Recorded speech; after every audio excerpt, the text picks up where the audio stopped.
Now, if you have been looking forwards to the scheduled live event with Dr. Stephen Seiler, the most downloaded guest of the Physical Performance Show to date, that was to take place on the Gold Coast at Bond University on the 18th of July 2020, then obviously the event has needed to be postponed. For those who have purchased tickets, many of you, we will be in touch around the postponement of the event, and we are still looking to get Stephen down all the way from his home in Norway as travel restrictions relating to the current worldwide pandemic are lifted.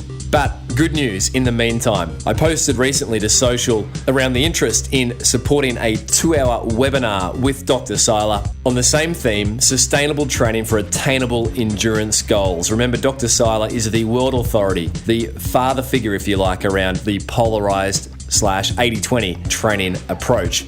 And my request for interest was met overwhelmingly with support. So on the 18th of July, we will be bringing you the option for a ticketed attendance for a 2-hour live webinar with Dr. Stephen Seiler, with further details for event registration to follow. So thanks for your support of the live event. We really are excited to bring you the webinar while we wait for travel restrictions to be lifted and the live in-person event to be rescheduled. Hey, it's Zane Robertson. It's Jake Robertson. We're on the Physical Performance Show, and we're the fastest twins on the planet. Oh, in history. So that's the extra sauce. Damn right. Failure is not an option. I've had my ups and my downs.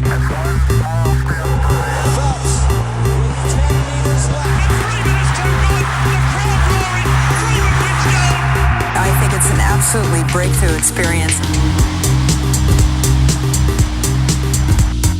Welcome to the Physical Performance Show, the show designed to inspire the pursuit of your physical best performance. I'm your host, Brad Beer. Listen in as we delve into how the world's top physical performers achieve their success, as well as the highs, the lows, and the journey of getting there. Let's get ready, set, let's go.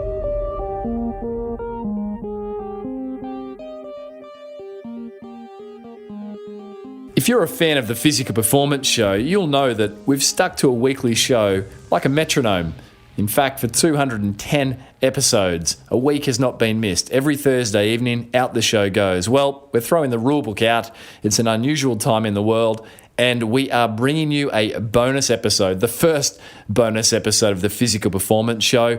And this is a bonus episode recently recorded with the fastest twin brothers, not just twins, but identical twin brothers on the planet. I'm talking about Jake and Zane Robertson, recorded whilst they're in lockdown in New Zealand, in Mount Maunganui. Now, one of the things that came out of today's conversation is the dangers and frustrations of constantly being compared. So at the risk of adding fuel to the fire, Jake and Zane Robertson's PBs are red hot. Between them, they boast oceanic records as follows. Jake, 10-kilometre oceanic record, 27:28. 10,000 metres, 27:32. Half marathon, 59:57. Zane, oceanic marathon record, 2:08:19. Half marathon, 59:47. 10K, 27:28. There's a lot more to Jake and Zane Robertson than those PBs, and that's some of what we delve into today. Now, if you've been following the show, you know that Zane Robertson has featured now 2 times before, with this being Zane's 3rd appearance. We caught up with Zane on episode 170, just days before his Gold Coast marathon debut, and then again in episode 203, post my return from spending time with Zane out at altitude in Ethiopia. This is Jake's debut, and we will hear more from Jake in coming episodes, featuring Jake on a solo featured performer episode. But for the running world, this is a rare treat, getting both the boys together to answer your questions. These are the questions that you wanted answered, and the gentlemen really deliver. Themes covered are the early days, training principles, running hills, training failures, training successes, periodizing training, approaching marathons, training blocks, fueling for performance, and the hard-hitting questions around pancakes, basketball, and 2-pack. Let's jump in for this bonus episode, Jake and Zane Robertson.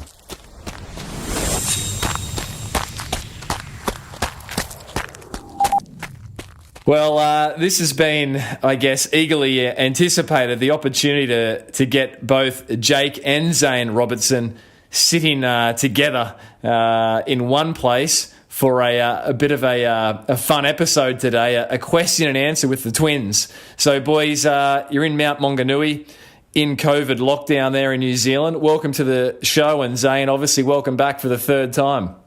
Yeah, number 3. And Jake making your debut. Yeah. Just a little bit toasted after my long run, so I'll try and be with it. It's not a long run, but it is for this time. 70 minutes, yeah? Yeah. Yeah. A lot of activity there, out and about, bowling and stuff. Being in the house right now is torture, so. Yeah, well, I mean, as we record, the world's in the, who knows, maybe the early days of this, but you guys are 3 weeks into the compulsory stage 4 lockdown in New Zealand, is that right? Yep, and it should end actually next week. We should be back to level 3 or 2, so looking like we're on track to end it. Yeah, okay. So, and then you can get back in the ocean at least, yeah? Yeah. Hoping the high-performance gyms open as well, so can at least get some type of proper training in. Yeah. Well, we all wait eagerly. And we're going to start with a serious question here, guys. Are you ready for it? Yeah. What are your top 3 Tupac songs? And this comes from Instagram handle Etobiko Karate. Oh, there's honestly too many for me to answer that, but Me Against the World has to go in there. Ghetto Gospel, these motivational tracks. You got. What's your nickname, man? Ryder. Yeah, and Ambitions as a rider. It's a pretty hardcore pump up track. Oh. Yeah. Man, I got to go for the big 3. I go with Picture Me Rolling, All Eyes on Me, and Dumpin'. And, in order we might go, because we might say your names as we answered Jake, and then it was Zane. And I've got to say, Jake, I really hadn't, spent much time listening to Tupac until I obviously spent time with Zane there in Ethiopia, and people ask what it was like, and I said it's good. You wake up at 5:30 and there's Tupac on to get you psyched up for a session. Yeah. So the hard-hitting questions. All right. Bro, what about the Red Hot Chili Peppers, man? I had that too. Yeah, well, that was definitely on the playlist, looping around as well. Now, one more really serious question, and this is from good mate of both of you guys, Colin Thomas there in, I believe, Ireland at the moment. And he knows he's going to throw the cat amongst the pigeons here, but he does want to know who's got the gold medal for the shooting hoops basketball. You're both very passionate recreational basketballers. I don't even need to say anything. That's Jake. Yeah, as you saw on the game on Vice, it normally gets pretty heated. we were drilling each other pretty hard the other day on the court, and got a few shiners for it. So yeah, if we go to the courts, basically I'm the last one wanting to leave. So it's just a hobby, a passion of mine. It's just fun. Love it. Sorry to let you down, Colin, but the pigeons, the cat's not arriving today. Not going to rise to the occasion. All right. Well, guys, there's been a lot of questions come through, and I can see that same competitive spirit we see with running on the basketball court. But there's a lot of questions about the early days. Obviously, the story of you both leaving New Zealand for East Africa as 17-year-olds. And Kate Barnes asks, growing up, who showed the greater talent? And as I see it, there might have been different talents for maybe different events. I mean, obviously the world knows you're both world-class distance runners, but growing up, what was that sort of like? Growing up was always pretty competitive between me and my bro. We got thrown in a bunch of sports, and, then it became competitive with others. And whenever we got thrown in a school race, it became, just all out, me and him way out in front, and then we're competing between the two of us for the win. So, that kind of went through into our teenage years before others started training. I'd say the civil rivalry was huge when we were really young, from primary school and intermediate school. Not even just in sport. Yeah, it wasn't just in sport. It was just in life, everything, which I think that's why there's a lot of successful twins in the world out there, because growing up, same age, you're challenging each other constantly and everything. And I think that really helped us to get a mindset to try and make it to top. And, you shared, Zane, on your solo first episode that, there was a lot of rejection and bullying and all sorts of things that really weren't looking to foster your development as you guys grew through the ranks and showed promise. Was there one thing, and Zane's answered this, Jake, with his recollections of one of the PE teachers telling your mother that you thought that you were both anorexic. But Jake, have you got any recollections of any of that growing up? Yeah, like too many count. But yeah, I definitely remember that one.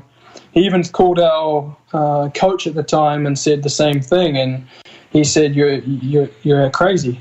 Well, these boys are making their mother broke. They're eating so much." And we were doing whatever miles we weren't counting, but we were definitely eating more than the usual. Another question on your youth, gents, was what were the boys into as children?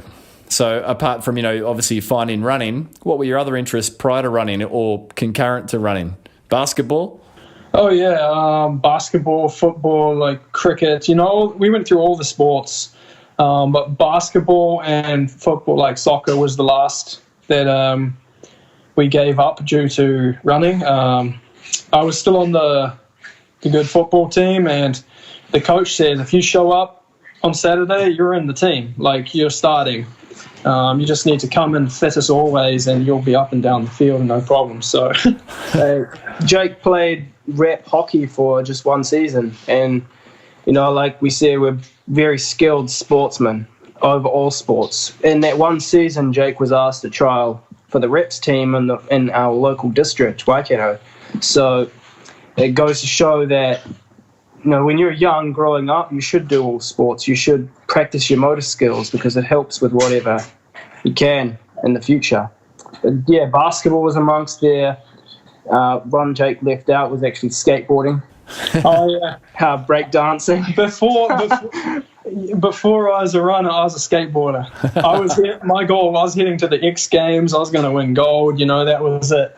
That was what I was like. Hey, like we're just jumping down the stairs and getting chased off by the caretakers. I think we got pretty good at parkour before it was actually called parkour, like jumping off roofs and shit like that.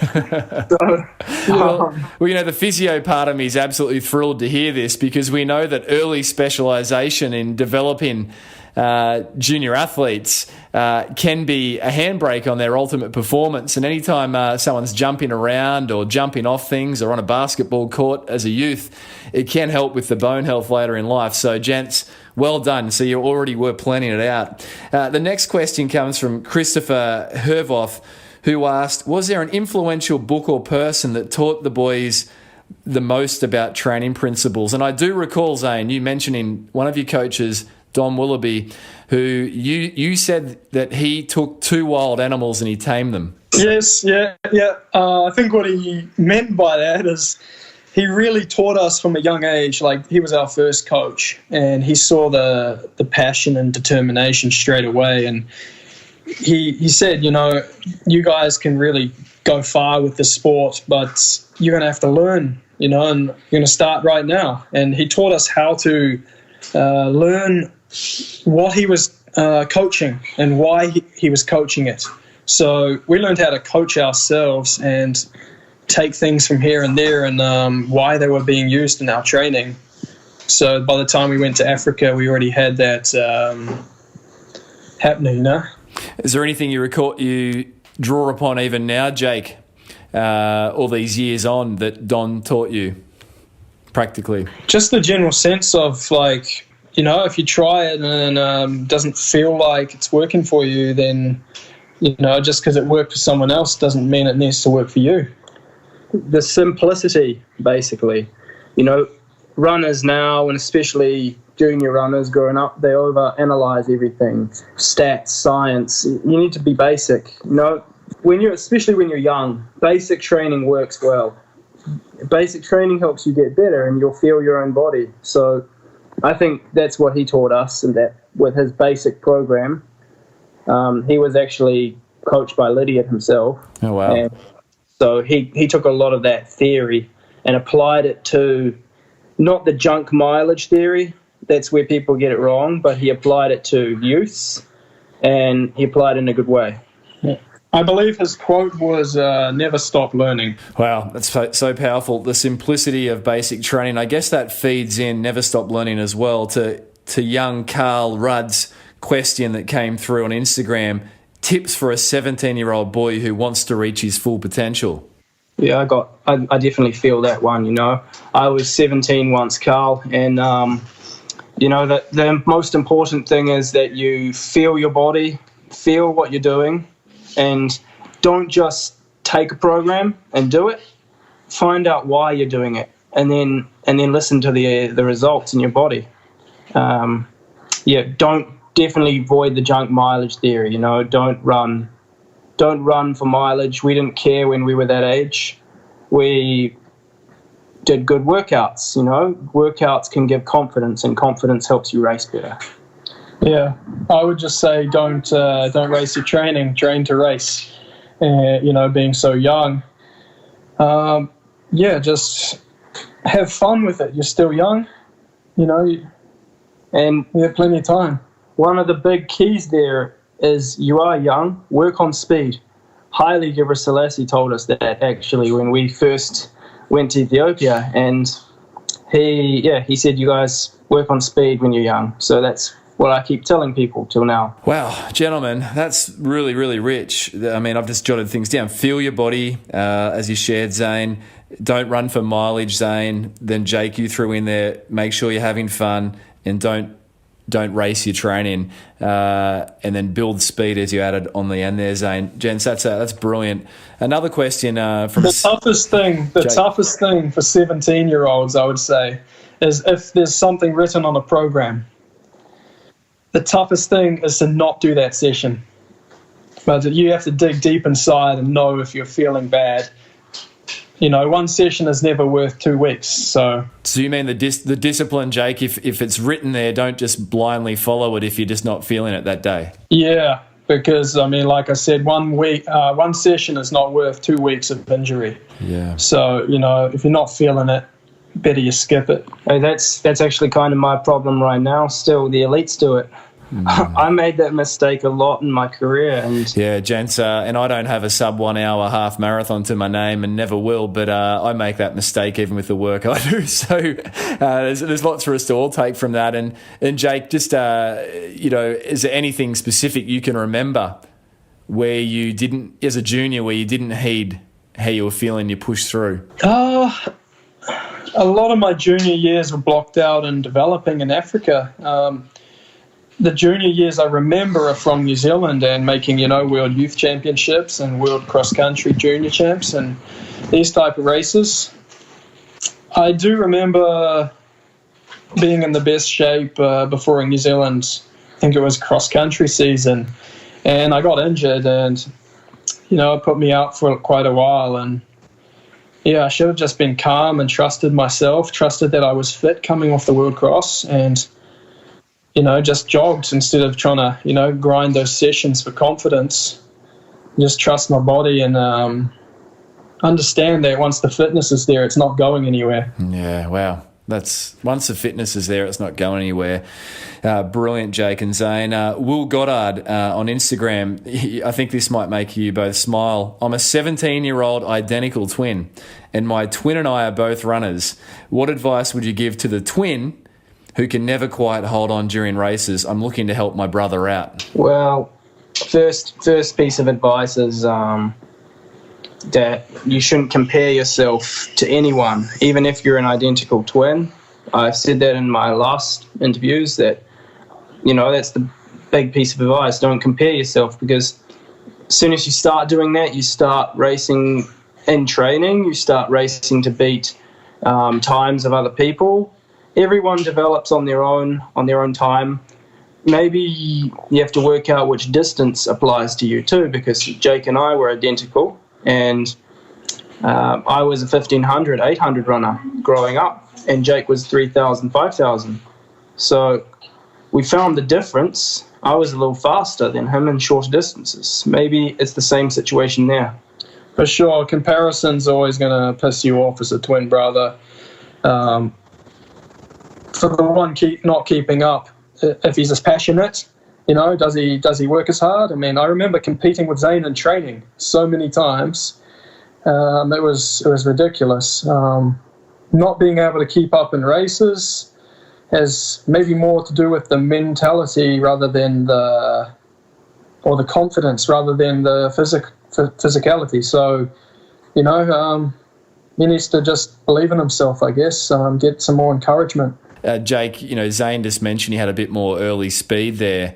Did you feel that in the early days before you found your footing for the excelling in that slightly longer middle distance? Did you feel a bit of that yourself? Can you relate to that question? This is the funny switch. Before we both started training, I was better at 1,500 than Zane. And then as soon as we started training, it switched. Zane was now better at 1,500, and I was better at 3,000. So I don't know how that happened, but Zane did want to be a 1,500 runner, and I wanted to be, 10,000 meter runner. So maybe it was in the mind, maybe it was in the training.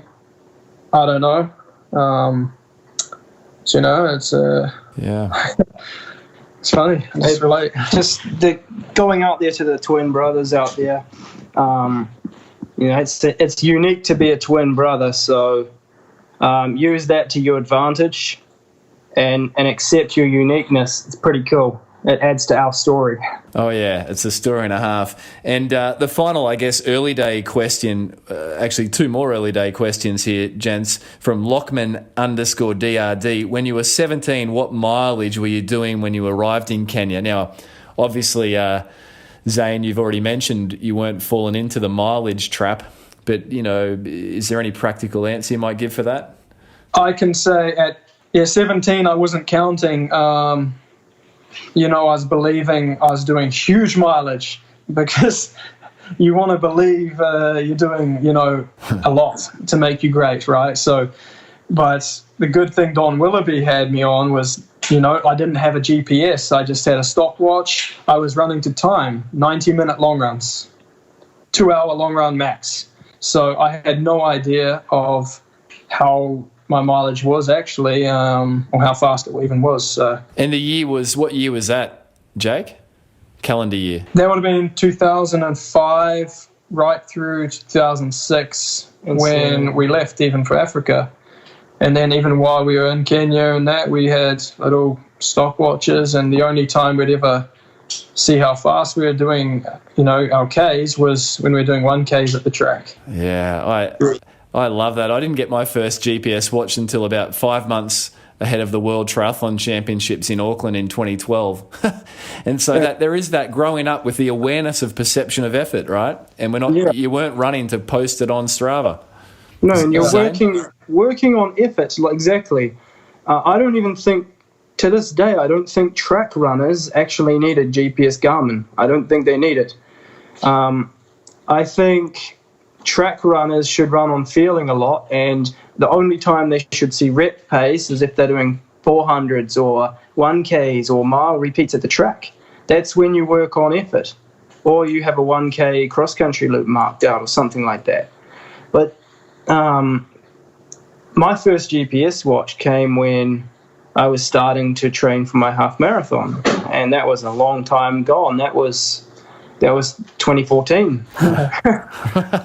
Wow. So I beat you to it. That's about the only thing I'll beat you in, Zane. He had to convince me to get a GPS watch. I was against him. I was like, no. What were you against, Jake? Were you against the whole, just seeing what was your animosity to the GPS? I believe my quote at the time, I was like, oh man, that's a Western thing, to go and overthink everything. Don't overthink it. Next thing you'll be wearing a heart rate monitor, and all this. And, I now understand the benefits of those, but for most people, overthinking can be an issue as well. So everybody, needs to be calm and do it in the right way. Even for the pros, like an easy day run, and you're wearing your GPS. Let's say you're having a bad day. If you don't have the mind to accept that you're running 6 minutes per K or 7 minutes per K, if you're feeling absolute shit, then you're going to feel even worse about it. So it is your worst nightmare. It can be your best friend and your worst enemy at like different occasions. Yeah, it's funny you say that, Zane, because I always feel like you're kind of damned if you do and you're damned if you don't, because if you're having a good day, it can go horribly wrong because you just get so excited, and if you're having a bad day, you can feel even worse when you look at your splits. Yeah. Where I go to run on my easy days is in a deep forest, very deep, and through the trees, and the GPS signal gets completely lost. So I don't actually have much of an idea how far I run on my easy days. I just usually am running 1 hour to 1 hour 10 as a long easy run, and I don't know how long it is. Tom Evans would know about that. Me and him did something similar in Ethiopia. Just GPS doesn't really work there, so easy days are easy for sure. Keep your easy days easy and your hard days hard. And final question on the early days from Nick. What was the biggest change the brothers observed in their training routines and mentality after leaving New Zealand for Kenya? It was a huge wake-up call. What we were dreaming to be, it now became reality that this is how hard it's going to be. We were housing with some of the world record holders and champions. Shaheen, I got to be close with Kipchoge. To see these guys and how their work ethic is, how driven they are, and just how they get it done in the training. Like, we were 17, we couldn't keep up. So what did Patrick Sang tell you? He said, he really put it to us. He said, my best athlete is this old, X, and you guys are how old? So how can you keep up with a guy that's that old and you're still young? It's, it's putting in comparison again. Don't compare yourself to others, but do the program. The mentality changed to how tough it was really actually going to be. So you'd take the little steps forward and use it positively. And every time we had a lowest of lows, there would be a positive pick me up, and you'd feel, like you're on your way to where you want to be.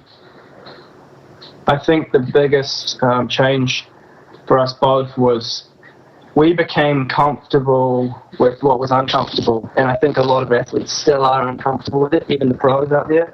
They step to a start line, and as soon as there's an African on the start line, they're running for second place because they give up. Me and Jake became so comfortable living around these guys, we feel right at home. I would say it's not even African, but any athlete showing up with a great PB to their name or, a season's best. We changed that mentality. We're not afraid of anyone on the start line. Not afraid to try, basically. I'd say that's the biggest change. It was mental change.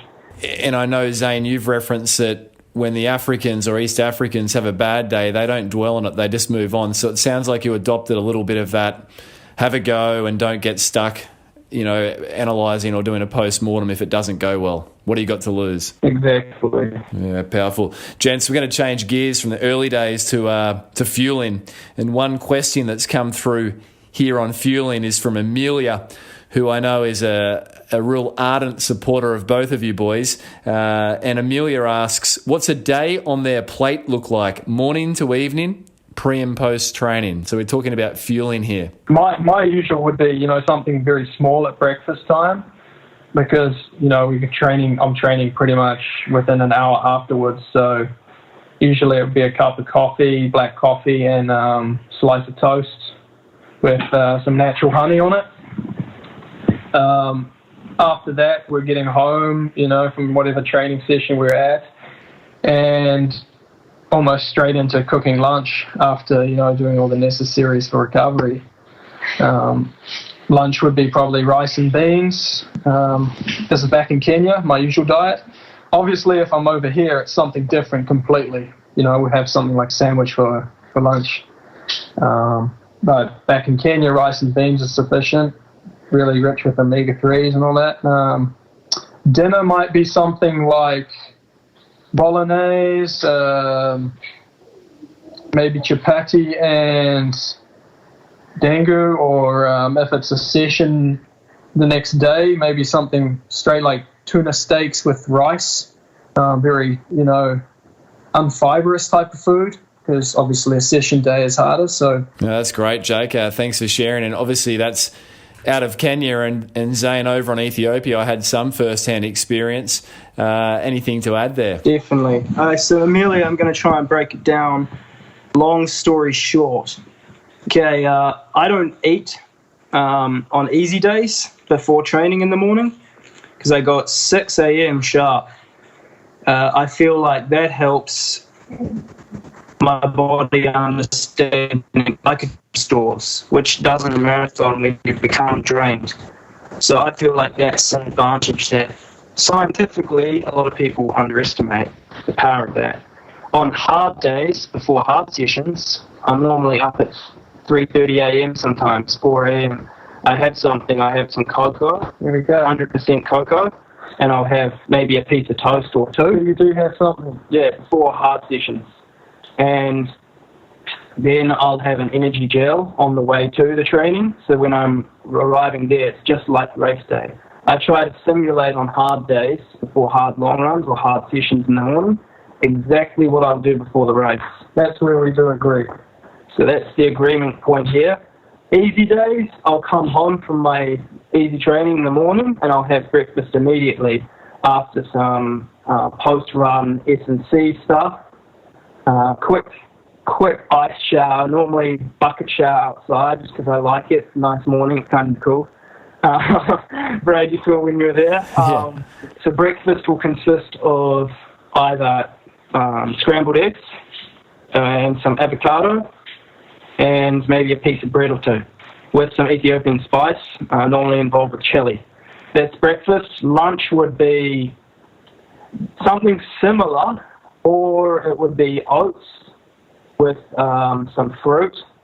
That's quite a training diet. Then I'd have because I'm training in the evening again, I'll go for gym and an evening run, come home for dinner, which could be on a hard day, if I've got a hard day the next morning, the night prior to hard day, it would definitely be rice and tuna, something that is findable anywhere in the world, which I think we both agree on again. It has to be something that your body can tolerate and definitely avoid fibers. Put it simply, our eating routine would be based around our training. Pre-night, and even afterwards, getting some, boiled eggs or something into you so you recover well. Yeah, post-hard training in the evenings, I would probably have something like injera, which is the local Ethiopian food. It's a bit of fun, nice spices, nice sauces. Brad, sorry, you didn't experience a lot of that. Next time, you will. I'll make sure. No, brilliant. And thanks for going into the detail there, Jensen. One can only assume that, you've spent, I think, almost a greater time in East Africa now than your country of birth, New Zealand. So your diets have probably more evolved to East Africa than back home in New Zealand. Yeah. Yeah, I'd say when we were about 14, we started cooking full time for ourselves because my mother wanted a more usual normal life diet, and we wanted an athlete's diet. So we were looking into, how an athlete would eat. And a lot of the East African diet came up pretty much carb rich in carbs and unfibrous nights before hard workouts and this protein. Pretty much anything we eat over there, it is what you can eat over here too. I mean, I took you out for pizza, right, Brad? Oh yeah, I'm still tasting that. It was delicious. And that's actually my go-to once a week at least. I'm at the pizza restaurant. Very healthy pizza, homemade style, and hey, as long as you eat organic, you're good. And I've reflected. I feel like what I saw there in Ethiopia, people almost have the potential to eat better than in the West because there is just fresh produce and there's really not a lot else. Like you either eat fresh or you don't eat. Exactly. Supermarkets here make eating healthy expensive, and I mean, it's a struggle. Hey man, I'm eating for free. I have a garden back at my house in my yard in Kenya, and I'm growing in there spinach, kale, carrots, capsicum, chili, coriander, a few other things. You had a maize plant itself. Yeah. So you're quite the gardener, and you actually eat from that, a lot of the year, Jake. Yep, and we don't use any fertilizer. We don't use any sprays or anything. We just use compost, natural compost from like mango skins, banana skins, whatever. Just throw it back into the garden. You just throw it out the window. Their kitchen window is pretty much right next to the garden, so you just throw it out the window. Well, I hear there's no hyena risk there immediately in Kenya, Jake. It's there's just other risks like the tiger in the jungle or something. No, there's nothing really quite like Ethiopia with that, but they wouldn't be able to get into my compound anyway. It's got a big wall. Okay. Brilliant. Gents, actually, there was a fun question from Miles Edwards. I'm not sure if there's any hidden meaning in it, but Miles asks, who would win a pancake eating competition between the two of you, specifically a pancake Mikado eating competition? So do people know what a Mikado is? I'm ignorant. Okay, there's 2 pancakes, and there's like two scoops of ice cream, a scoop in each with a lot of chocolate sauce, dark chocolate sauce. If you've been to eat in Kenya, you've been to Korea View there. It's one of the top restaurants dessert there, and Miles is a mate of ours, so Miles would probably smash both of us at it. Definitely. I'd say Zane would win. I probably would, because I have the chapati record. Any 23 chapati. But I think the guy who would win the Mikado competition is definitely our brother-in-law, Kieron. Definitely. Yeah. He's from Ireland, so he would definitely win that. There's the competitive spirit threading right through even eating pancakes. I love it. Brilliant. Jen, some training questions have come through. Do you do any hill sessions as marathon runners? If so, what do they look like? Gradients, distances, length, reps, etc. And this is from Max Mears. All right, I got a good one. Usually in my build-up season, when we're still, not so focused on when the workouts are and so on, I would just throw in a hill session, and over the years it's gone from 300 meters, 400 meters times 10 to 20 or whatever, to find the longest hill and try and do 10 times. So in Kenya, we're lucky enough where I'm living that we have a number of hills. Me and my friend once tried to do 10 times this 2K hill. And we got to 6 and we called it a day. So find the biggest hill you can and run it 10 times, Jake. Yeah, and this gradient wasn't nice either. So I think my friend still has nightmares about that, but we had a good time though. That's brilliant. And Zane? Brad, as you saw in Ethiopia, hills aren't a joke. I took him up a pretty mean one on day 1. I've definitely got a go-to session, which is a test of fitness in my base period and also in my almost race period. If I just need something where there's a less pressure session, I need something in the legs, but I don't need jogging. So I do 10 times 300 meters. Now, it's not a lot, but at 3,000 meters, it is. And 3,000 meters altitude, that is. So that's a go-to for me, 10 times 300 on a straight hill, and the gradient is getting a little steeper as you go. So by the end, it's at the steepest point, and it's starting to hurt more, which is actually a good test for... So you'll shift the line of the hill to try and find those steeper gradient towards the end of the reps. Yeah, exactly. The other ones that are go-tos for both of us, one of the sessions, short hills. 150, 100 meters, just times, I usually do times anywhere from 5 to 10 at the end of a city run, just for a little bit of speed. And power output and That's good for track runners. That's good for marathoners, and pretty much all out. It's just teaching your tendons, teaching your muscles to work in the right way again. And the other session is long hill session, which I like to keep to 600 meters because in the past we've seen those 2K things. Those don't work out so well. And this might be in preparation for an event, once a week over a how many week block? Or is it all year round when you're in, preparing for events? It can be all year round. And I posted a session on my Instagram before I went to the LA Marathon quite recently. I did 30 times 300 meters uphill.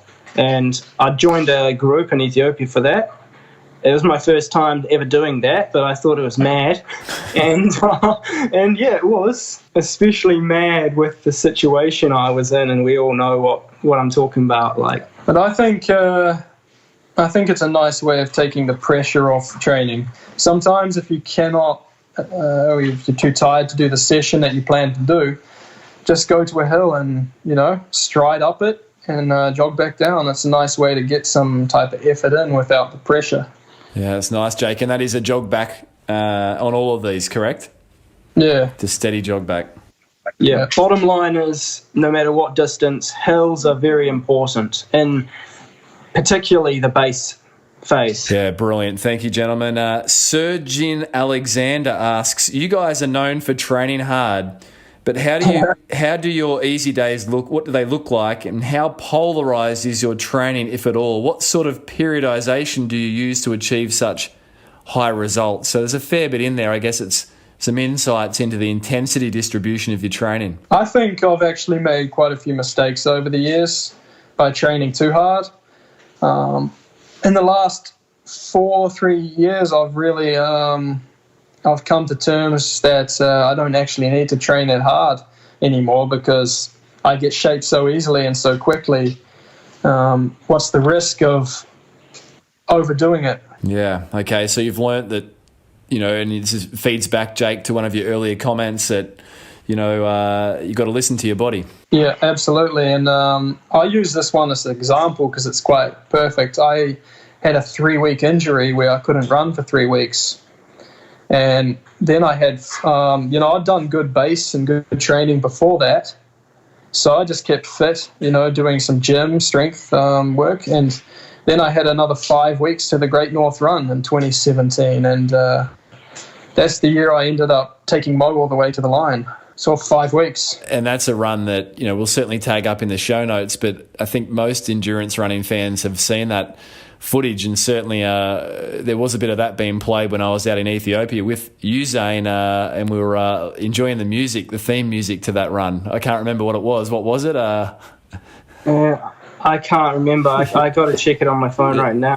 Yeah, but it's definitely an amp up because, as per Zane's comments, Jake, you had Mo on the ropes. Oh, I remember now. There's no easy way out. Coming back to the question anyway. Pretty much I believe in 2 periodizations. There's the base phase, which is not what everyone thinks. It's not full of mileage. It's not full of junk mileage. It's just got a little bit more gym and a little bit more hills in there and a little less intense workouts. And then later on, there'll be the marathon-specific block, which will prepare proper sessions specifically for the marathon with some shorter speed sessions to make you 10K half marathon fit too, because that's important. And then finally, 2 weeks out from the race, you'll put the icing on the cake. There'll be one session, one last real banger to give yourself some confidence. And if you can't do that, then I'd say just leave it, because you're just going to destroy yourself.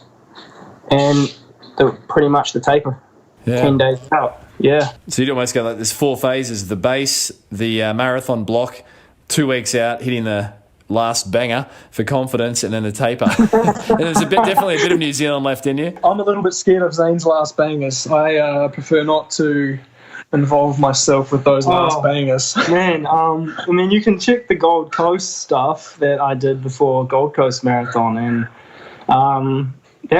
I had a few bangers in there. There was that session you posted up where you asked people to guess your splits, and then you posted up your splits. So yeah, that was a banger, right? Yeah, and you know what I did there that was really smart? I had destroyed my pacemakers or my training partners by the first, but I think I was like only 8K in. So we'd only done four reps, and the last guy was pulling out. So by the end of it, I was alone, but I'd been running way too fast. So I just stopped 2 reps early, and I did 20K. I did 10 times 1K on, 1K off, instead of doing 24K. So I made the decision that, okay, I've exceeded the pace, so now I need to reduce the volume.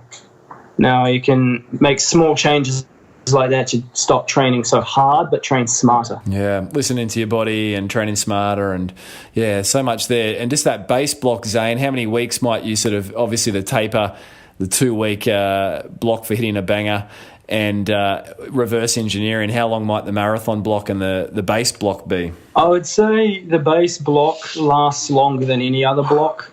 That as long as you're in good physical condition going into that, then that base block could last 3 or 4 weeks. It's not about how much mileage. Honestly, it's just about genuine fitness and getting to the real training 100% healthy. So that 3 or 4 weeks is meant to make your body feel really strong and able to tolerate the real training in the next phase, because this block, it only helps the next one. It's not meant to help your race, really. The next block, 2 to 3 weeks, because the intensity of the sessions in there is so high that you don't want to do a lot of it. And then obviously the one banger I talked about, that's like a weekend event. You'd probably need a down week before that, and then then the taper begins. And it seems like you've both not surprised yourselves, but you've had some great results of less than what you might perceive as ideal preparations. Jake, you mentioned the Great North Run result off a hampered preparation, and I know, Zane, for your Gold Coast marathon debut, I think you did that off maybe 12 weeks or something. Is that correct? Yeah, I think it was 6. 6. So there's, I think, a lot to take away for the recreational runner, that don't get too attached maybe to the number of weeks preparing. Just try and make them count. Yeah, exactly. As long as your body's physically, you haven't just come from 6 weeks or 3 months off completely.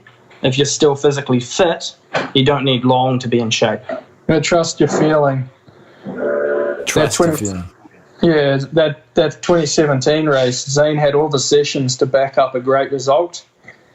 And I had this feeling inside me that I was just like, everything was going smooth and up.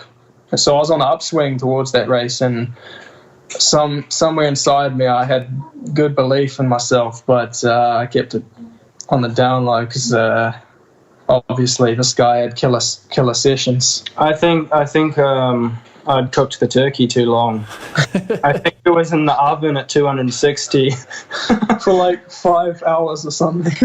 You were doing the last banger session, Zane, and Jake was sitting quietly and confidently.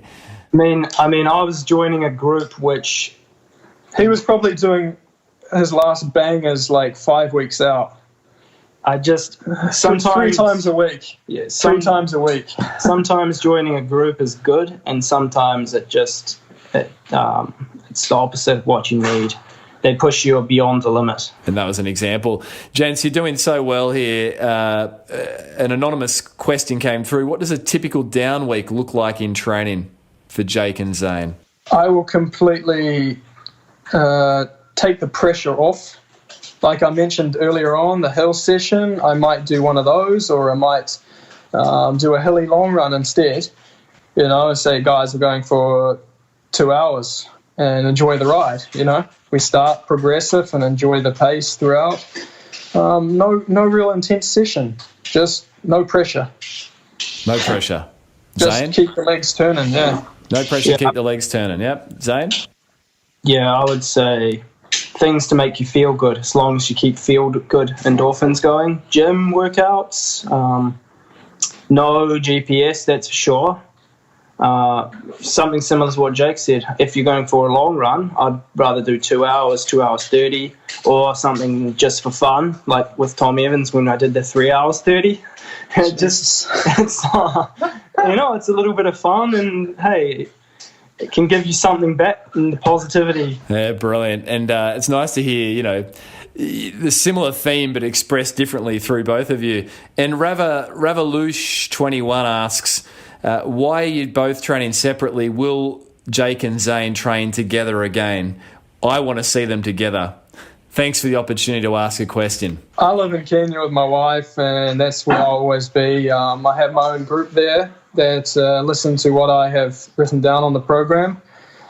A lot of those guys, they're based around me, but also have their own races. So I do take them out 2 weeks before the races, and Zane can always come and join that, but I feel like he wants his last bangers sometimes. So I think it's not even about joining each other again, because we still do the occasional session together. But we haven't been training together since we started athletics. We used to train alone when we were under the influence of Don Willoughby, because he saw what we brung out of each other, and that's the worst nightmare. That's the not last banger. It's it encourages aggression. It encourages a lot of injuries, and so from pretty much high school years, we've been doing a lot of individual training. I'd say back in the early days, we'd join each other for track sessions. So the YouTube videos, you'd see those ones. Those are like, but on easy days, we weren't training together. We'd train with other friends or alone. Yeah. The way that we could join each other and still be completely okay would be if we joined a big group that Jake wasn't coaching or I wasn't coaching. One of us would not be the leader of that group. So we're just following. We wouldn't have to worry about each other. Yeah. Jake's group in Kenya is coached by Jake, and he's guidance. So for me to come and interrupt that as well, because maybe there's something I don't like, it's not fair for me to do that, and it's also not fair for me to be under some program that I don't think is the best for me. Remember, you got to do what's best for you. No comparison. Someone said that, right? Yeah. Brilliant. Gentlemen, thank you for that. Ed121233 asks, what are Jake and Zane doing right now in training? Obviously, you're in lockdown in New Zealand. Yeah, well, me and my wife, had a couple of marathons pulled out from under us. So we came straight to New Zealand, and our idea was, there's no race, there's no need to go hard. So it was like off-season, and we took a little bit of a break. Now we're back into running every day, just running anywhere from what do we feel like. Sometimes it's 40 minutes, other times it's an hour 10. Just, progressively and feel good. I think in, a couple of weeks, we might start, some more sessions or something. I have to admit that we have let a few runs get the better of us. I did throw in a 3:00K at the end of one. I did join my friend for a 12K tempo, which was not on the program. But you get a little bit carried away and have fun with your training. It's off season. And Jake, what races did Maggie, your wife, and yourself have pulled from underneath you, as you mentioned? Well, Paris got postponed first, so I looked to the next option was 2 weeks later, which was Vienna, and then Vienna got cancelled, and that's, after that it was like everything else was cancelled or postponed. So my marathon season was, no chance. Boston, my wife was a guaranteed start in Boston. She had a very good offer in the elite field, which is being a major marathon is, it's a major opportunity in a marathoner's career. And I thought she was in with a very good shot at a top 3, if not winning, with her preparation. It was going incredibly well, so very disappointed. And as we record, Boston would have been this weekend. Yeah, she just reminded me today. So for her, I guess it's worse than me. Yeah. No, thank you, Jake. Zane? Well, to put it out there now, I'm able to speak about it. Well, I was training with a stress fracture in my femur in Ethiopia, and I raced LA marathon with it. Obviously, not diagnosed by an MRI. Didn't Brad Skype call? Yeah. Your Skype call, the first thing you said was, sounds kind of like a femoral head stress fracture. And I was the one to say, no, Zane, I don't think so. Yeah, no. My bad. So My bad. when it first happened, we had that Skype call, and you said, I think this sounds like a femoral head stress fracture, which turns out the head, it wasn't the head, but it was the femur shaft, and it was inflammation of the head in the pelvis. So whether that happened from the car accident or if it was just happened from running, it was there, and it was a very painful time training for LA. I raced LA with it, kind of why I did so shit. Half the reason, probably for all the reason. But yeah, pretty much I've had 6 weeks now from the race till now, so I'm allowed to start running this week. I have been running around on the basketball court. Yeah, he's been playing hardcore one-on-one. Playing pretty hard. I guess that's a good, stepping stone towards running. It's good loading, and plus, the world right now is screwed and there's no races, so why not? I have been surfing a lot until that was taken from us too. So I've been surfing, playing basketball, and doing some S&C in the house. Alternate activity fitness for this guy. Yeah. And if you had to recover, it's not a bad time. But as you mentioned, Zane, it's challenging times for the world, but the sport of athletics, it's a real unknown at the moment. Support for today's show comes from Pogo Physio's online consultations. If you are an endurance athlete, runner or triathlete who has been suffering from a running-related injury, then rest assured, help is available through our very popular online consultations. These can be conducted anywhere in the world from the comfort of your own home via our exercise prescription software and the digital interface of your choice. As a sports and exercise physiotherapist, having had more than 25 years experience in the endurance sporting world, I stand ready to help. To find out more about Pogo Physio's online consultations, jump over to pogophysio.com.au/telehealth. Gentlemen, thank you. Just to final a couple of questions on training. These are a bit more specific, so answer as briefly or expansively as you feel you'd like to. If you were training for a sub 32 minute 10K, how would you pace a session of 10 1K repeats, and how long would the rest be? It would really depend on the age of the person. If he's an adult, 10 1Ks is all right, but if he's a junior, I would take away the 10 1Ks and do 10 times 4 minutes fartlek and not worry about how fast you're going. And then I would do a session of something like 6 to 8 1Ks. If it's 6, a little bit quicker than the race pace you aim for, And recovery, Jake? If you're at sea level, 1 minute to 2 minutes. If 2 minutes if it's much quicker. Yeah, focus on the quality, especially if it's an interval. If it's fartlek, then 1 minute max. Great, thank you, Jake. Zane? Yeah, Don Willoughby style. I'm guessing if it's a junior type of runner, 6 to 8 1Ks, 2 minutes recovery, walk and jog, and around race pace effort to start, and then the last one's faster than race pace, and probably add to that. Never forget the under distance. If you can do 10 times 400 at 1500 meter pace, so you need to become comfortable with running 1500 pace, so that 10K race pace feels very easy to you. That's the idea.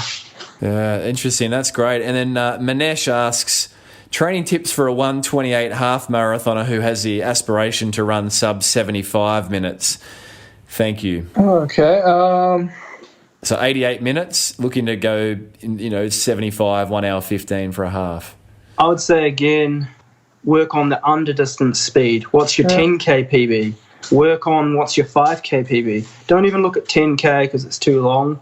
I would say, again, do things like 10 times 400. Get faster. I was going to go on the same theory because for fitness, for an athlete looking to run that, genuine fitness is going to come from working out that speed level. And to get faster, eventually you're going to be able to go longer and longer with that speed. So, do throw a couple of under distance sessions in there.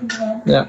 Gents, a couple of questions came through around sort of upcoming things, and obviously we all appreciate this lockdown phase and the uncertainty, but Connor Monston asks, what races will the gentlemen be doing? Query, both Gold Coast Marathon at some stage. Ooh, hey, I hope so. It hasn't been cancelled yet. If it's in July, then probably have to count me out. If it is postponed, could be a good chance. Seems I'm still in New Zealand. I'd have to talk with the race director, Ryan, and see how training starts and how it goes from here. Thanks, Zane. Jake? I liked watching it when Zane raced it. That was the first real idea I had from it. Two of my group have actually been pacemakers there before, and they said they loved the course. I'd love to bring the whole team and go hard there. Go after something real. Give this corner of the world something to look at and really see, like, okay, this is real, real sport. So, yeah, I'd like the opportunity. Seems like a fast course. Yeah, brilliant. Well, let's hope we get to see the Robertson boys on the start line at the Gold Coast Marathon. And Connor also asked, what time do the gentlemen think they have in them for a marathon? Definitely, I think I've got a 2:04 in me. I'm not going to put a limit on that, but definitely around the corners a 2:05, 2:06. It's right there. I feel like I could have achieved it already if I had the right race, right conditions and all that. But the two marathons I've run have been in 28 degrees and 0. So, either really hot or really cold, and that's not ideal. Yeah, thanks, Jake. Zane? Yeah, likewise. I'd say a 2:04 runner. I think I can run a 2:04. Given ideal conditions, ideal race, and ideal paces. LA is helly, and definitely not a course you can do that. And Gold Coast last year, you knew the weather was pretty shit. So tried to run a 2:06 there and failed. Might be back to do it again. Try again. Never giving up. Brilliant. Never give up. And gentlemen, the final few questions here on the run home. As twins, brothers, what do you want your collective legacy to be? Jake and then Zane. Your legacy as brothers, not Jake Robertson or not Zane Robertson, but the Robertson boys, the twins. Okay, I would say no matter where you're from, what backgrounds, who you are, we went hard, we made it.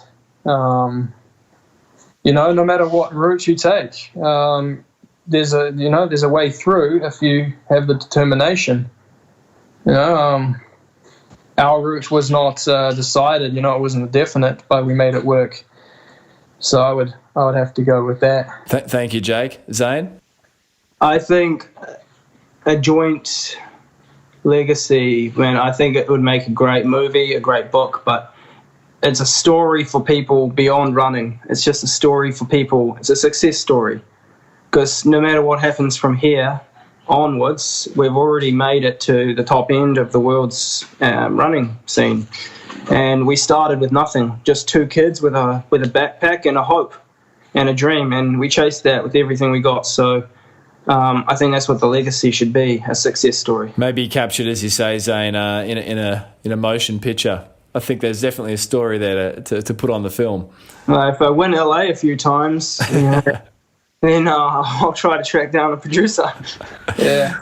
I was actually on an interesting podcast the other day with Bradley Crocker, and he brought up World Cross in Australia and Commonwealth Games a few times, and brings us back to this little corner of the world. How Australia having the World Cross would definitely bring the interest back to me to compete there. But Commonwealth Games, the way that our corner of the world looks at Commonwealth Games, it doesn't matter if it's Olympics or Commonwealths. They don't seem to see World Champs as the biggest Commonwealth Games. So to win a medal there could be to win the gold medal in the marathon at Commonwealths could be the icing on the cake for the end of the movie or book. Yeah. Well, this chapter's still being written, Jake and Zane. Fun questions to end here. Best part about being twins, Jake, then Zane. What's the best part about being a twin? I'm going to go. It's made me very competitive. Growing up with it, it probably pushed me beyond what the usual kid would get pushed to. There's a lot of other things to that, but having someone there who's very talented, just as talented as you, it pushes you beyond. So we really got that from a young age. Thank you, Jake. Zane? I'd say, although we are identical, I'd say we are very unique. And being identical makes us unique. It adds to the story in such a cool way. It would be cool if we were just brothers, but it makes us super cool. Yeah, we're twins. Yeah, that's what the book should be called. Super cool. Super cool. Cool and the gang's going to be the takeout, the credit song at the end there.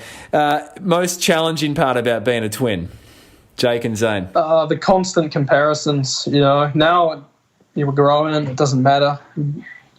But getting the constant questions can be a little bit annoying, but growing up with it, it's not good for anyone to grow with constant comparisons from one person to another. You want to be your own, so you strive to get recognition as your own person, and people keep bringing you back to it. You never really feel like you're credited for what you achieve. Yeah, 100% agreement with Jake. Even you see some questions coming through, they're trying to get us to compare each other even now. And it's not going to happen. I mean, the world just wants to see twins compare each other to each other the whole time, and that's the annoying thing. So maybe your good friend Colin Thomas might rephrase his question about basketball and shooting hoops. It's because he's a mate and he knows I kick his ass. No, good stuff. And final two questions, gents. What do you think are each other's best race and why? So, Jake, you first. What do you think Zane's best performance has been and why? I would have to go with his Morigami half marathon back, when he broke 60. It was his debut half. He told me on the phone all the sessions he was doing, and, I couldn't quite believe them. And, I knew he was in shape to do something really well, but, to put it together on the day and come out debut with that confidence and just smash 60, I watched the finish to the race, and from that was the first time I believed that running half and marathon was possible for us. Like, he made me believe. So that was my inspiration, and that was his best race from me anyway. That's great, Jake. And Zane, what's Jake's best performance been and why, in your estimation? Well, there has to be two. I can't break away from each other. There's the one, obviously, of the Great North Run where he didn't have a great build-up and he just delivered. He just took it to Mo. And although he was second that day, he did something that not a lot of people have done in the world, which is actually make Mo Whare hurt. A great athlete that he is, and then to put it to him like that was something amazing. Mo threw a whole lot of respect back at Jake after that, and that's one of them. The other one was the most elite field ever assembled in Houston half, which there were a bunch of guys who'd gone low 59s, sub 59s, which 58 half marathons, and Jake wasn't even on the elite start list until last minute. I think he got his ticket the day before he had to fly out because he was a late entry. I remember getting super depressed with that, that I wasn't getting my ticket because I was super ready. And, that was the race after the Great North Run. They confirmed me 1 week out. So he got a start, and he made sure that it meant something. and I think it was about 3 miles to go. No, it was maybe 2.5k. About 2.5k out. He just started going to the front. He was just on the back of them the whole way and letting them all fight each other, waste their energy. And when the moment came, he just cruised to the front and started going. And no one could go with him. Oh, it was amazing. I watched live on the Facebook stream from Kenya. And yeah, you can imagine how we were screaming at the phone. Just, it was amazing. That's beautiful to hear you guys recount those stories of each other's, best wins or performances in your estimations. And final question, going out with a bit of brotherly love here. What's the top attribute of each of you? So, Jake, what's Zane's top attribute? Then Zane, what's Jake's top attribute? You have to think. I'd say, I have to think because it can be his worst enemy as well. His, it's going to sound ridiculous, but his aggression, like used in the right way, his aggression can seriously be a tool, a weapon, He can throw in a last surge or a kick and just win that race. But yeah, throwing in those constant last session bangers all week long, like I do my own stunts, Jackie Chan with it. It'd be his worst enemy as well. So aggression. Thank you, Jake. Zane, what's Jake's top attribute? 100% dedication to whatever he's doing. So dedication. From day one, he never shifted focus.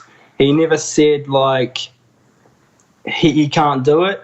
He never, and we've been through a lot of trials, especially the early days, but he's been 100% on it since day one. I remember him asking me after his 59, he's like, this is the hardest thing I've ever done. You think you can do it? And I was like, yeah, I think I can do it now.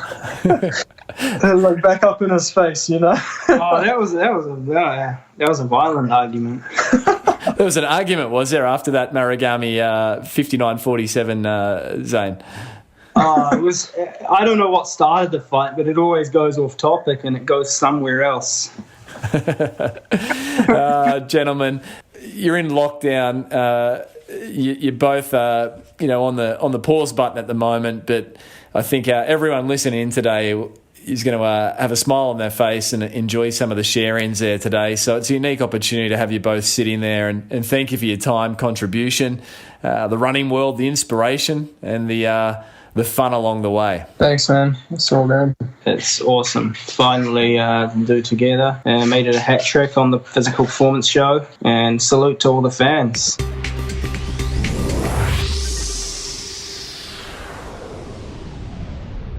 So there you have it. The first bonus episode of the Physical Performance Show. You waited 210 episodes and we delivered.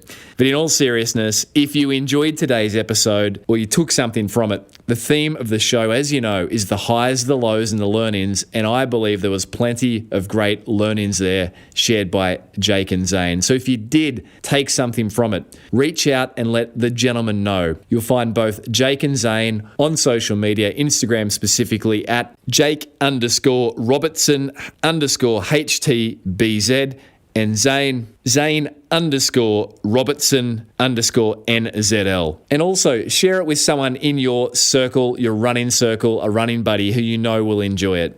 A massive thanks, as always, to those who are sharing the show, hitting subscribe or leaving ratings and reviews. And please keep the podsies coming also. That's a screenshot of the episode that you're enjoying. In this case, episode 211, featuring Jake and Zane Robertson, and tagging in the Physical Performance Show on Instagram at Physical Performance Show. You'll find me easily available for feedback, comments over at Brad_Beer. Massive thanks, as always, to the good folk who make the show possible, including this bonus episode.